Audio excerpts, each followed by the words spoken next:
My name is Drew Waldron, and I am on with Top Chef alum and renowned restaurateur Angelo Sosa. Angelo, thank you so much for joining me today. Drew, amazing to be on this interview. I'm excited to share a little bit of my life. And I'm excited to talk to you. Now, I am unfamiliar with the culinary world, so how would you explain your accolades and accomplishments to someone who's learning about you for the very first time? So, talking about accolades, I was really honored and blessed to work in New York City for a chef named Jean-Georges at a 3 Michelin star restaurant in Columbus Circle. And I spent some time in Spain as well, staging and working in other 2 and 3 star Michelin star restaurants, as well as in Monaco, working for the famed Alain Ducasse chef. I worked with him in Monaco at Louis XV, as well as in Paris. I've had the pleasure to be on TV.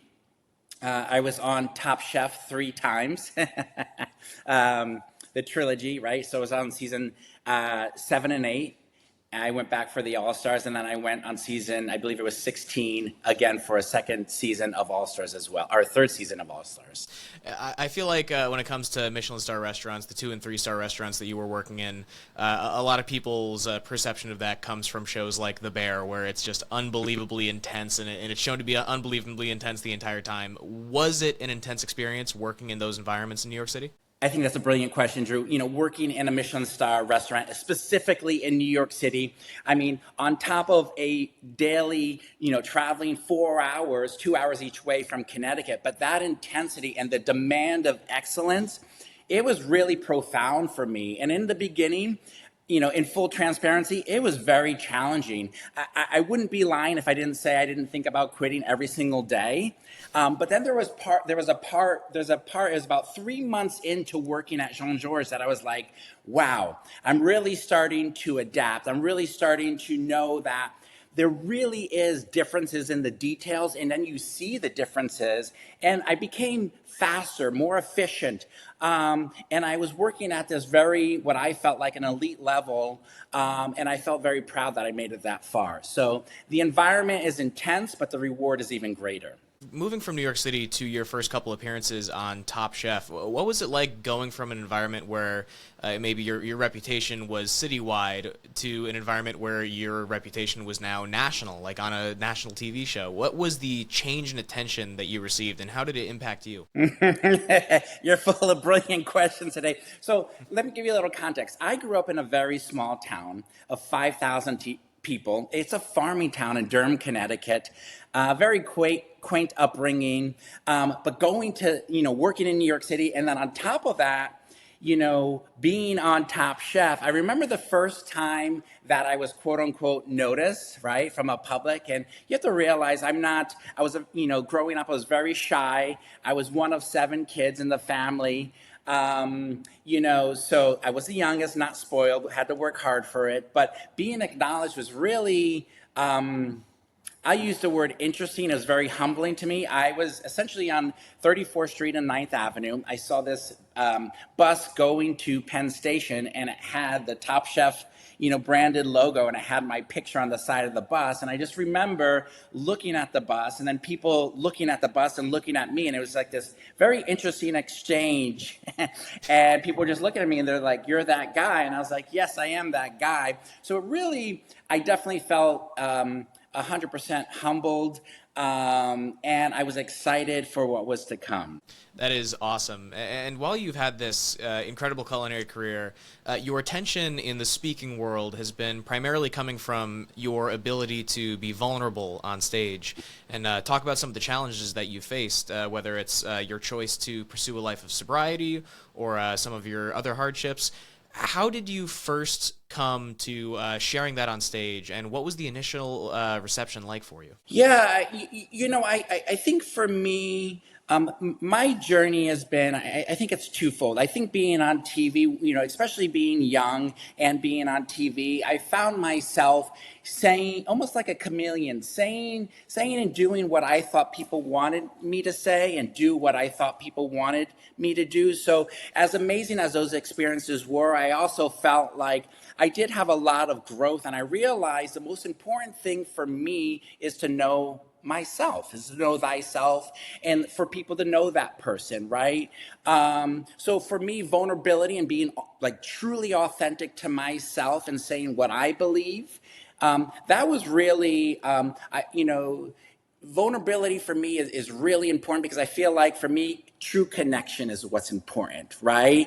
And getting to know the heart of the person, because I feel like as a leader and as a chef, that's how I lead, is I really want to know the intimacy of that person, so I know how I could get through their breakthroughs, right? So that's very important to me. And being on that stage of Top Chef and TV and all, having that exposure, like what I put on the plate matters, because it says everything about who I am and my journey. What I say on that stage and what I say to people really does matter. So I'm very thoughtful, very vulnerable, and I'm not shy to just be honest in any regard of my life. That's excellent. And when you're speaking to audiences that are going through similar struggles to the ones that you went through, people who are also trying to pursue a life of sobriety, what stories or messages do you find yourself sharing the most with those audiences? Yeah, I love that.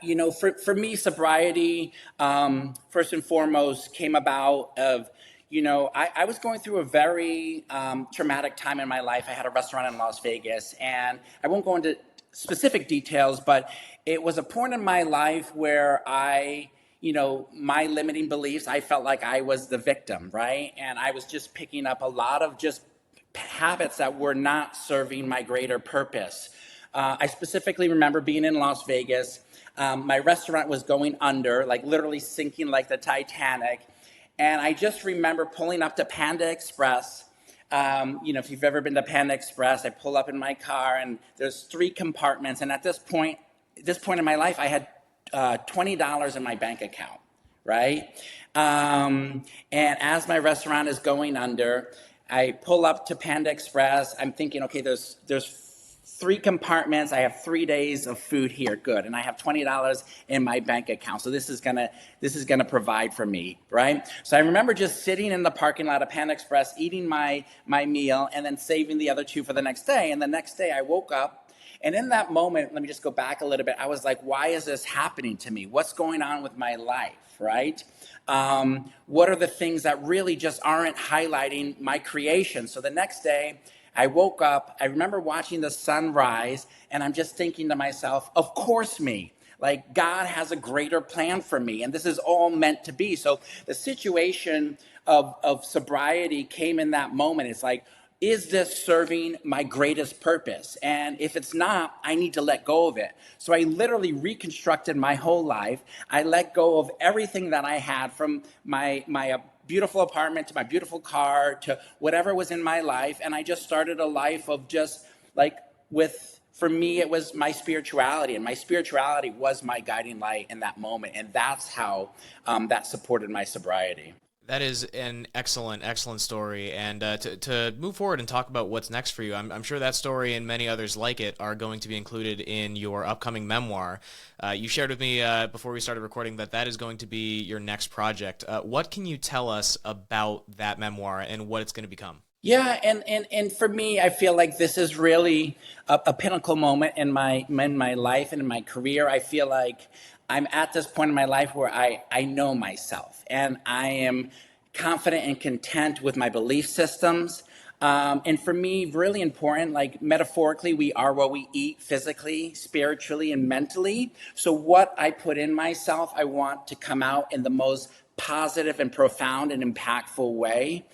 So this memoir really, I've had I've had many chapters, from the sweet to the sour to the salty to the bitter to the smoky experience of life, but also flavors of life that I cook with.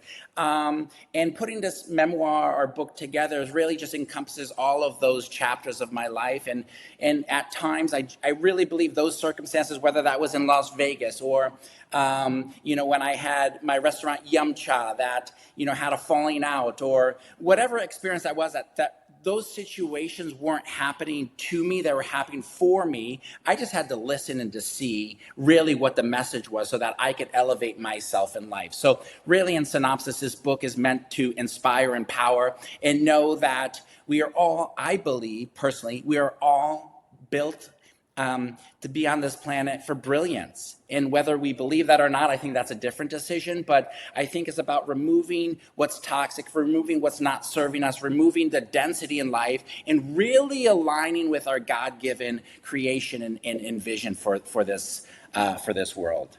Excellent, and congratulations, because sitting down and writing a memoir, that is no easy task. So I wish you the best of luck in the process of completing it and getting it on shelves. Angelo, it's been so cool to interview you, and I always want to end on a question similar to this one. So feel free to answer however you'd like.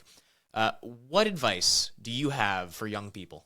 Yeah, I think it's very simple, and I could put myself in these shoes. So I grew up in a household of highly educated people. My father, I believe, spoke 7 languages. My brothers and siblings not only went to school in Europe, but majority went to Ivy League schools, and I wanted to become a chef. I was told for the majority of my life that I wasn't worthy of that, and but at the end of the day, the most important thing is, don't take no as an answer. If you believe it, if you could see it and you could taste it, then go for it. Period. Very well said. That is going to conclude my interview with Angelo Sosa. Angelo, thank you so much for your time. You're welcome, Drew.